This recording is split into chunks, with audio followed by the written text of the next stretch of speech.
So we will discuss what is the basic data analysis for quantitative research. So these are the learning objectives. Uh, in order to analyze the quantitative data, we have to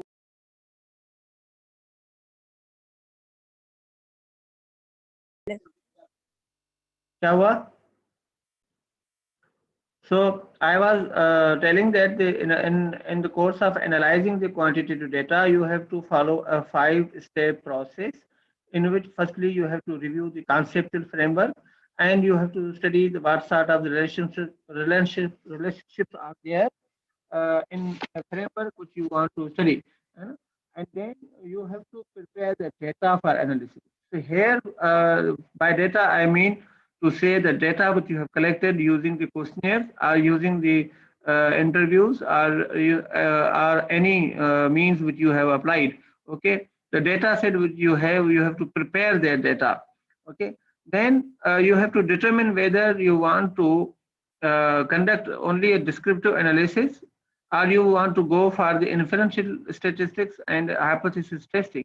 Okay, because sometimes we just conduct a survey and just provide descriptives of the data, and we want to see we want to say that say for example with our particular question how many people agreed and how many people disagreed and what was their response. Okay, so this is just frequency of distribution. You can tell them and you can say who were the people, what was the opinion of the majority of the people, and what was the thing which were accepted by the majority of the people, and what was the thing which was rejected by the people. Okay, so then you have to conduct the analysis based on your objectives, based on your research design. You have to conduct the analysis.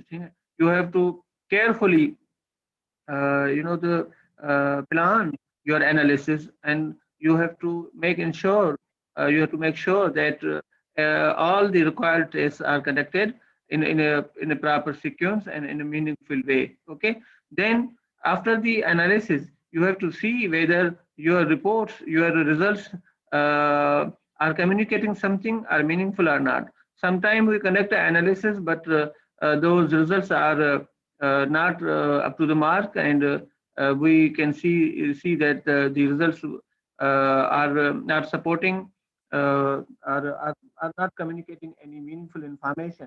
Okay, so there might be certain errors which we committed during the course of data collection, or sometime in the theory or in the theoretical underpinning or the development of our framework. So there might be the condition when our hypotheses are not substantiated, or they are not accepted, or whether they are not the the good grounds for deciding that these hypotheses are not accepted. Okay, so then you can go for reviewing the whole process, whether you can see that where the problem existed, whether the problem was in the development of the framework. So you can add and delete some variables, and you can reframe your framework and then conduct a fresh study, or sometime there is no any problem with the framework and the theory. So you can go for analyzing, conducting uh, further analysis, or you can go for collecting the new data from the new sample. Okay, so let us begin with our process. Here, the first process is the data preparation. Okay, after the data has been collected and before it is analyzed, the researcher must examine it to ensure its completeness and validity. Okay, if the questions were pre-coded, and then they can be input into a database.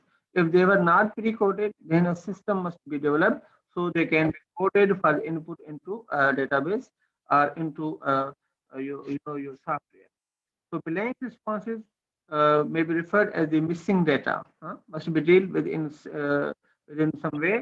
The typical tasks are editing, dealing with the missing data, coding, transformation, and entering data. We discuss each over here.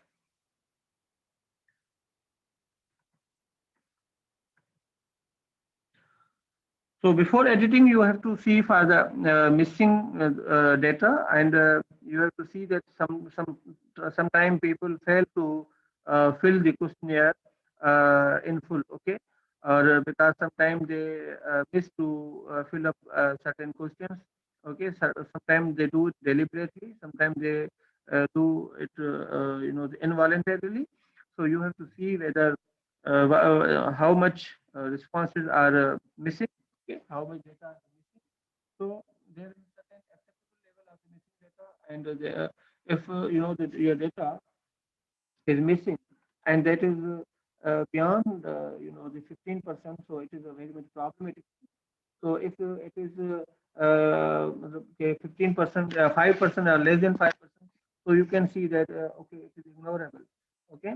But there are different ways to handle the missing data, ठीक है। और उसमें दो चीजें होती हैं कि एक होती है मिसिंग डेटा को हैंडल करने के लिए भी हम लोग एक लिस्ट वाइज डिलीशन करते हैं, या हम जो है वो क्या नाम है कॉलम वाइज जो है वो मतलब डिलीशन करते, केस वाइज डिलीशन करते हैं, ठीक है। और उसमें क्या है, देखिए दो चीजें होती हैं जब हम डेटा को इनपुट करते हैं, तो हमारे पास जो दो चीजें, एक तो वेरिएबल होते हैं और दूसरे पे रिस्पोंडेंट के साथ डेटा आता है, ठीक है। तो हमारे जो कॉलम हेड हैं वो वेरिएबल्स को शो कर रहे होते हैं। अगर आप एक्सेल शीट को रेफर करें तो हम सबसे पहले जो कॉलम हेड पे हम जो उन वेरिएबल्स के नाम लिख देते हैं, और फिर जो है रो हेड के ऊपर हम रिस्पोंडेंट्स की तरतीब या उसकी सीरियल नंबर लिखते हैं।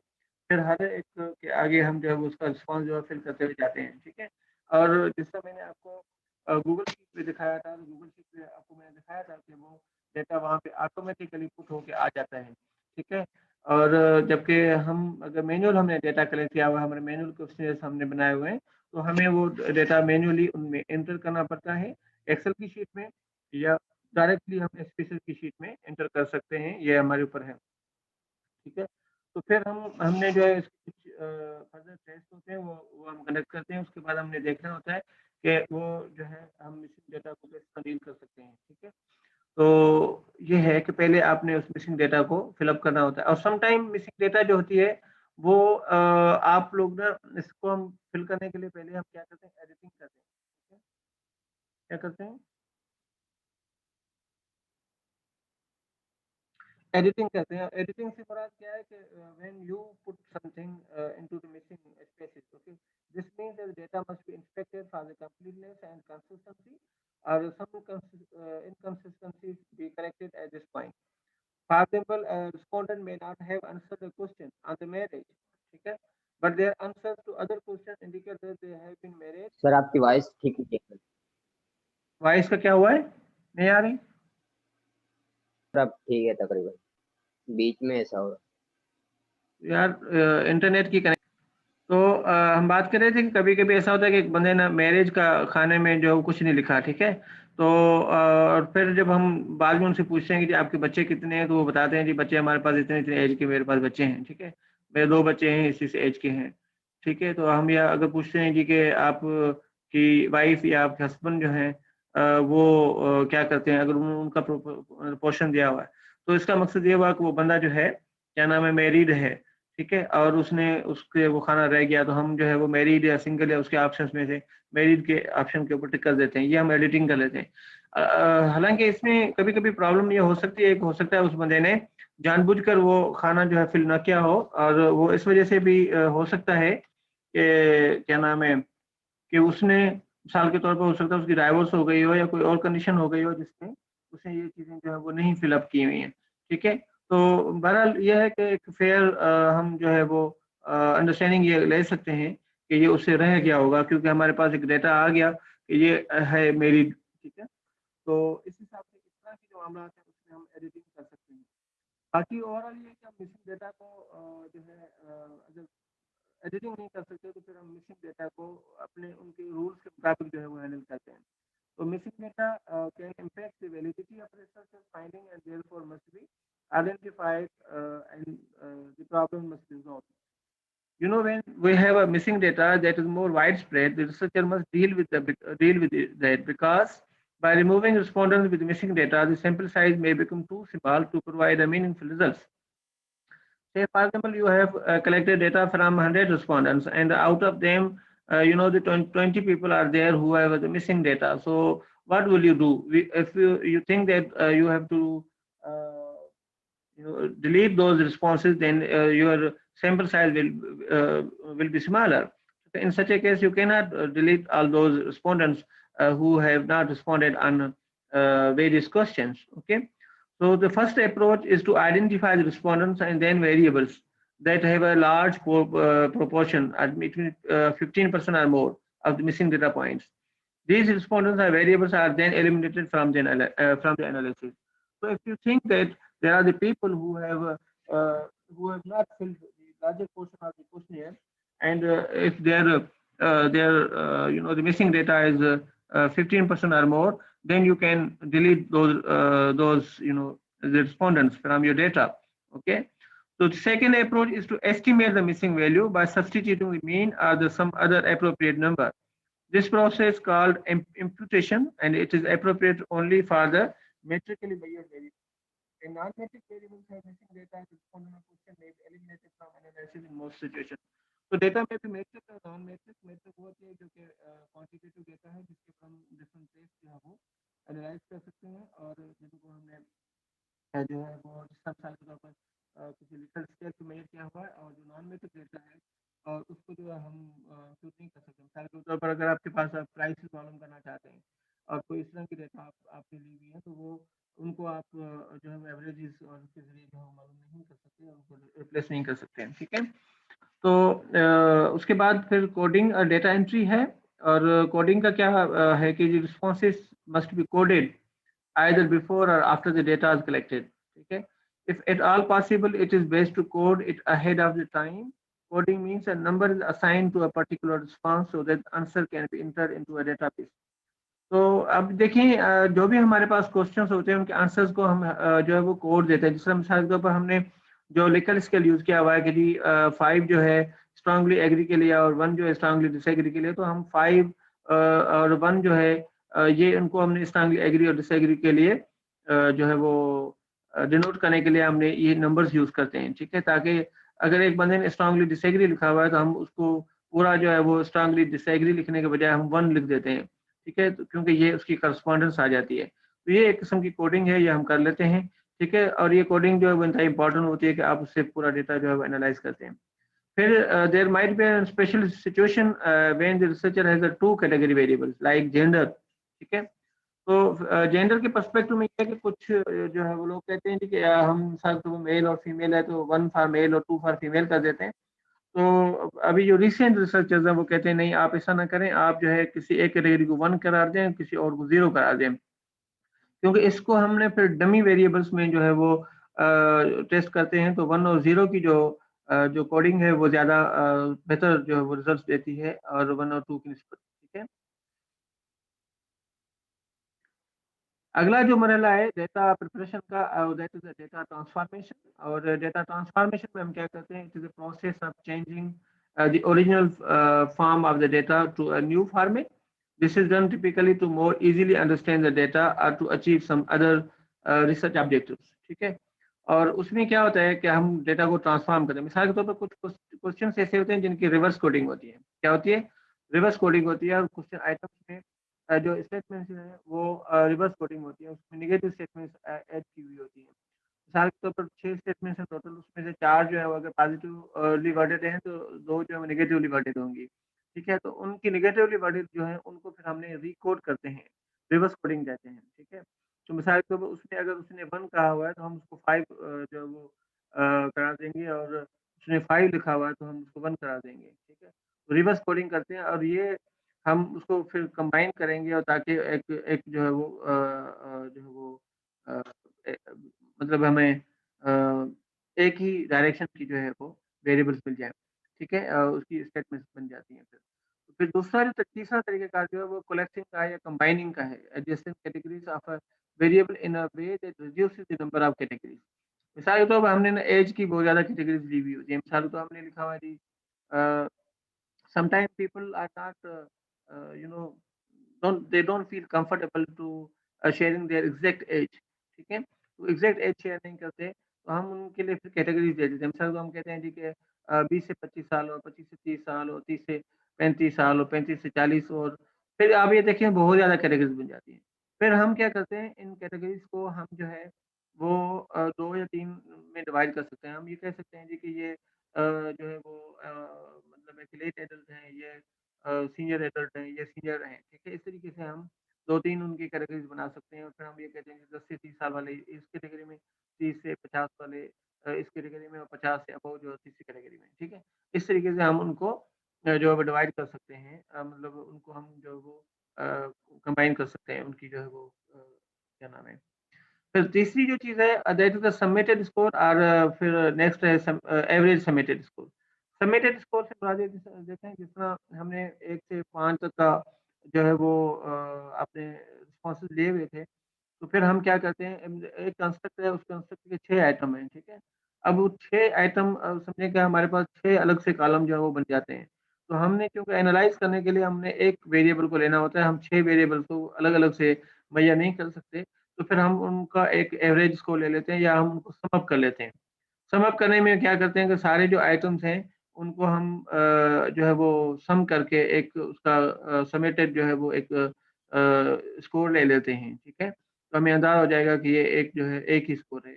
तो बाज़-औक़ात एक और अप्रोच होती है, वो कहते हैं कि उसका आप एवरेज ले लें। तो जो जिस तरीके से एवरेज लिया जाता है मिसाल के तौर सम में आप उनको सबको जो है वो सम कर लेते हैं 1 टू n को, ठीक है? और उसको फिर आप एवरेज के लिए क्या करते हैं, sum of all variables divided by number of variables या नंबर ऑफ आइटम्स आप कर लेते हैं। ये सारे काम हम सॉफ्टवेयर में करते हैं और मैं आपको बताऊँगा कि किस तरह करते हैं। तो ये यहाँ तक मसला था डेटा प्रिपरेशन का। डेटा प्रिपरेशन में हमने कहा कि पहले तो हमने क्या किया, एडिटिंग करते हैं, ठीक है? कि जिसमें अगर कोई देखते हैं कि कोई वैसे ही लोगों को हर कुछ को हमने वेरीफ़ाई करना होता है। बाज़-औक़ात कुछ लोगों ने जो है वो नहीं किया डेटा। अच्छा, एक चीज़ ये है कि एक एक डिपार्टमेंट में आप गए हैं और एक बंदे ने ना डिपार्टमेंट का नाम नहीं लिखा या अपनी पोस्ट का नाम नहीं लिखा। तो आपको बाहर निकले, आपको पता चला कि ये बंदा इस पोस्ट पे बैठा हुआ है, ये इस डिपार्टमेंट का है, तो आप उसको खुद को फ़िल कर सकते हैं, ठीक है? या आपने जेंडर नहीं मालूम की या आपने जो है वो कोई और डेटा ऐसा नहीं मालूम किया, मगर आपको जब उससे मिल लेते हैं तो फिर आपको पता चल जाता है, आप वो लिख लेते हैं। या हमने आपके पास जो है प्राइवेट और पब्लिक सेक्टर के बारे में इन्फॉर्मेशन नहीं थी, आपने क्वेश्चनर में नहीं इंक्लूड की। मगर आपको जब आप आपके पास डेटा आ जाता है, मिसाल के तौर पर आपने पोस्टर के ज़रिए आया और आपके पास प्राइवेट जो इदारों से डेटा आया, आपने उसको उनके ऊपर लिख दिया प्राइवेट, और जो पब्लिक सेक्टर के इदारों से आया उसको लिख दिया पब्लिक सेक्टर, उनको आपने फिर उस हिसाब से कोडिंग कर दी पब्लिक और प्राइवेट की, तो आपके पास एक और वेरिएबल बन गया सेक्टर का।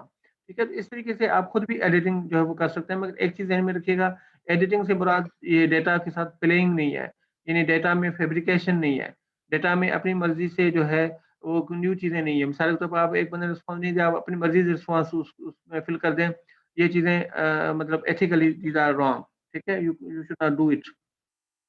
मिसिंग डेटा को के लिए एक अलग से टेस्ट होते हैं, वो हम जो है वो करते हैं। उसके बाद कोडिंग यानी डेटा एंट्री है कि आप उसके लिए डिफरेंट कोड्स जो है वो देते हैं। हम जो है हर आइटम का नाम भी लिखते हैं, ठीक है? कोडिंग का भी आपको बताएँगे कि सारे वेरिएबल्स की जो है उनकी किस तरह कोडिंग करते हैं, और उसके बाद फिर हम रिवर्स कोडिंग या समेटेड स्कोरिंग कोडिंग और एवरेज समेटेड स्कोर, ये सारे मरहला आपका डेटा की प्रिपरेशन का है। It has nothing to do with the data analysis, ठीक है? They will not generate any report, okay, any outcome. But when you want to conduct a data analysis, so there are two methods, either to use a descriptive statistics or use an inferential statistics. Okay, तो descriptive statistics में आप क्या करते हैं, आप just frequency distribution जो है वो डेवलप करते हैं, ठीक है? उसकी फ्रीक्वेंसी डिस्ट्रीब्यूशन के लिए आप करते हैं, आप टेबुलेशन करते हैं, आप क्रॉस टेबुलेशन करते हैं, तो ये सारी एक्टिविटीज जो है आप उसमें करते हैं, कहाँ पे, डिस्क्रिप्टिव स्टैटिस्टिक्स में। तो frequency distribution क्या है? Business researchers often just answer the research question based on a single variable. For example, the researcher may need to answer the question such as following: How likely is that the employees of a particular business will search for another job? For example, are they very likely, somewhat likely, or not likely at all to search for a new job in the next 6 months? So you want to know just whether people are looking for another job or not. So you may want to understand from this single question whether the people have an intention to leave this organization in near future or not. Okay, so this might be just to be explained or reported in conducting a frequency distribution. So at the end of this survey, if you have surveyed 100 people, and you can say that there were the 50 people who said that they are very likely that they will be leaving this job after 6 months. Okay, so yeah, in during this next 6 months, and you can say that there were the 30% people who say that somewhat likely, and the people who say that they are no and they are not likely at all to search for a new job were only 20%. Okay, so from here you can see that most of the people, 50% of the people, are maybe not happy or not satisfied with this organization, and they want to quit this job within the next 6 months. Okay, so this single question and its frequency distribution will let you know how what is the condition of the job satisfaction of the employees, and what is their intention to leave this organization. Okay, so there is no any further test which might be conducted. A single frequency distribution may do that, because just we wanted to this information. Okay, there might be another question. Say, what percentage of the patrons of a restaurant should be classified as very frequent, somewhat frequent, or infrequent users? So you can interview a sample of individuals as they leave McDonald's. What percentage of the individual reviews come to restaurant frequently versus infrequently? Okay, so this might be done through the interviews or through surveys. So these are the things. Okay, only you can see the frequency distribution. You can use the frequency distribution and to report the results of your analysis. Okay. So let us have a statistical data. We call it the inferential statistics. So you know the every set of the data which is collected needs some summary information development that describe the numbers contained. So the majority, the most popular, the test which we conduct in this category are the central tendency and the dispersion, and the relationship of the sample data, and then the hypothesis testing.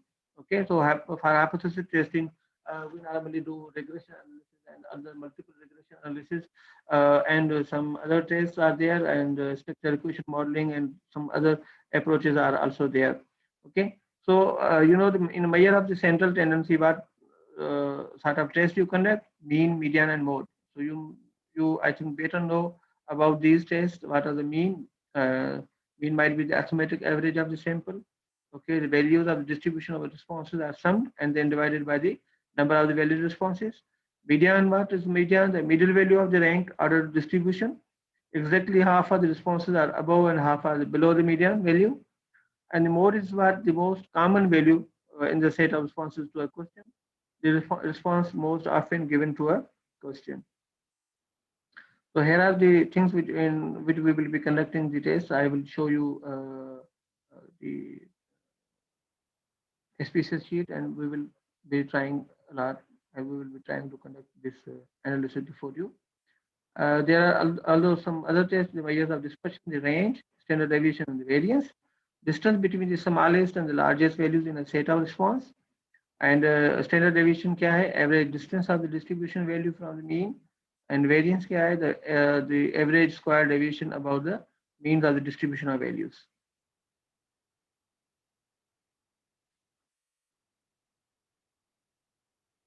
So then we also prepare certain charts, and charts and other visual communication and approaches should be used whenever these are practical.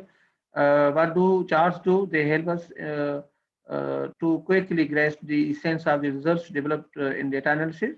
They can be effectively visualized to enhance the communication process, especially in when you are reporting in an article or in a paper or in a presentation. The charts can help you a lot. They can grasp the attention of the readers and the viewers. Then there is the step of the hypothesis development. So how we develop hypotheses? The researchers have preliminary ideas regarding the data relationship based on the research objectives.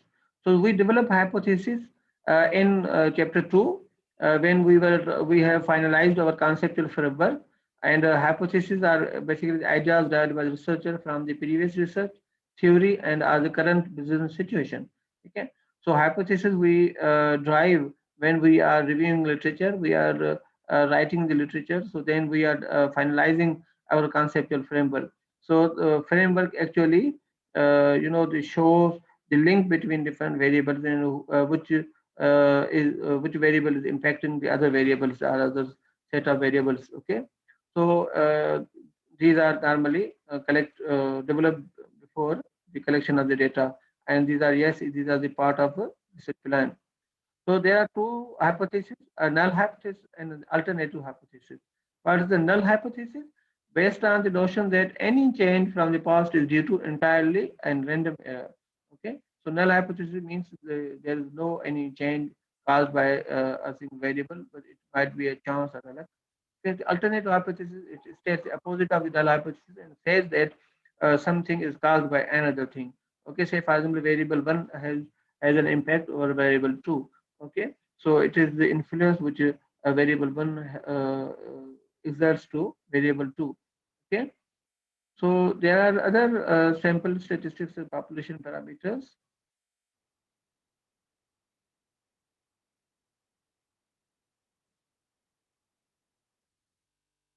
So what are the ways in which we will be conducting the statistical technique? I think I must go before. Okay, yes, this is we will complete it, then uh, go for a break, and then we will be going for the practical analysis, right? So what are the factors which help us deciding which statistical technique should be appropriate for our study? So there are the considerations that influence the choice of the particular technique. Say, for example, number of variables. How many variables are there in our study, and then what is the scale of the measurement, and whether the statistics should be the parametric or the non-parametric. Okay. So if the type of scale is nominal, we use the measure of the central tendency, just like the mode, and there's no any requirement of using of the measure of dispersion. That is there's no need. And in from the statistics perspective, as this is used for the just the non-parametric study, so we have to conduct the chi-square. Okay. So if the scale are the ordinal interval are the ratio scales, then we can go for the median and the mean. We would not select any more. And there are different, the measures of the dispersion, say the percentiles, the standard deviations. Okay. And for statistics, we can go for the chi-square, t-test, and ANOVA. And then we can also go for the structure equation modeling, regression, and other techniques. Okay. Or statistical test might be univariate and the multivariate. So what are the univariate statistical tests? These are used to test a hypothesis when the researcher wishes to test a proposition about a sample characteristics against a known or given standard. Okay. Say for example, only single variable is there, and with any other thing. Okay. Say for example, there's a difference between price and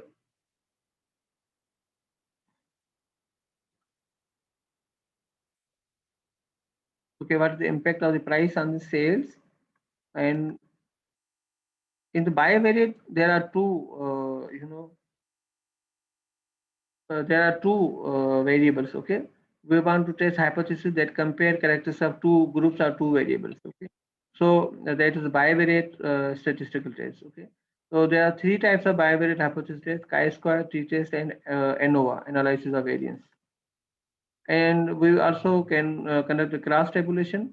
It is again useful for examining the relationship and reporting the findings for two variables.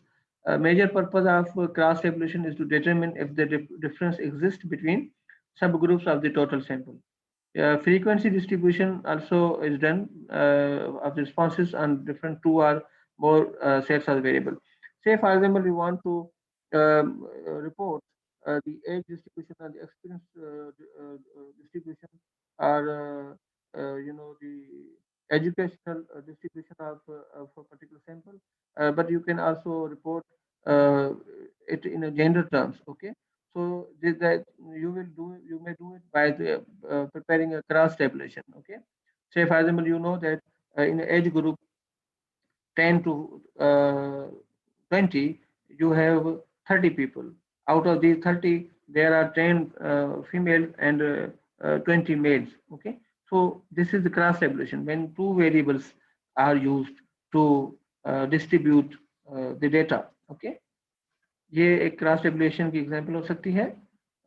यहाँ पे देखें कि don't recall ads and recall ads. Ad recall एक variable है, उसमें देखें count के हिसाब से, और उसमें फिर मेल और फीमेल के हिसाब से किया हुआ है। ठीक है, कि एक्सपेक्टेड काउंट क्या है इतने जो है वो रिकॉल के हवाले से, और फिर मेल फीमेल के हिसाब से फिर टोटल। अब 270 में से जो है यहाँ पे आप देखें, इसकी ये होगा कि यहाँ पे भी इसका टोटल मिल रहे होंगे और यहाँ पे भी इसके टोटल जो है मिल रहे होंगे। ठीक है,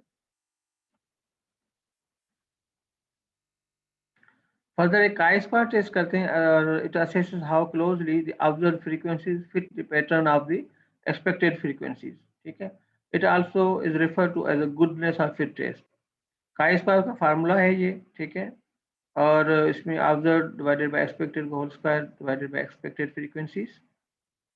तो ये फार्मूलाज जो है बल्कि बेशक हों यहाँ पे, मगर ये सारे टेस्ट आपके सॉफ्टवेयर से ऑटोमेटिकली जो है वो आ जाते हैं। ठीक है, फिर हम क्या करते हैं कि मीन कंपेयर करते हैं अगर, तो उसके लिए हम एनोवा का टेस्ट यूज़ करते हैं। और मीन को कंपेयर करने के लिए क्या है कि डिफरेंट जो वेरिएबल, मिसाल के तौर पर डिपेंडेंट वेरिएबल हैं या उनके साथ इंडिपेंडेंट रिलेटेड सैंपल्स को हम क्या करते हैं, उनके मीन्स को जो है वो कंपेयर कर सकते हैं। इंडिपेंडेंट सैंपल कौन सा हो सकता है कि 2 or more groups of the response that are tested as though they may come from a different population। ठीक है, और ये इंडिपेंडेंट सैंपल हो सकते हैं। रिलेटेड सैंपल वो हैं कि 2 or more groups of responses that originated from a sample population। ठीक है, यानी बाज़ का ये होता है कि आपके एक ही जो सैंपल है पॉपुलेशन, उसमें से डिफरेंट ग्रुप हो सकते हैं, मगर वो क्योंकि एक दूसरे के साथ रिलेटेड होते हैं। ठीक है, फिर कभी कभी दो ग्रुप्स ऐसे हैं जो कि आपने डिफरेंट पॉपुलेशन सेट से आपने हासिल किए हुए हैं, तो उनके लिए मुख्तलिफ किस्म के टेस्ट जो है वो यूज़ होते हैं। उनके लिए टी टेस्ट भी यूज़ हो सकता है,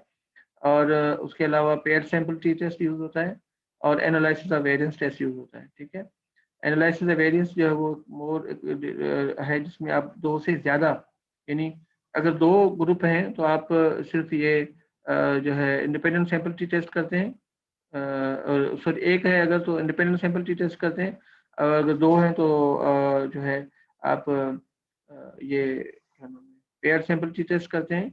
और अगर आपके जो 3 ग्रुप हैं, ठीक है, और 2 से ज़्यादा मतलब है 3 या 3 से ज़्यादा हैं, तो आप एनालिसिस ऑफ वेरिएंस करते हैं।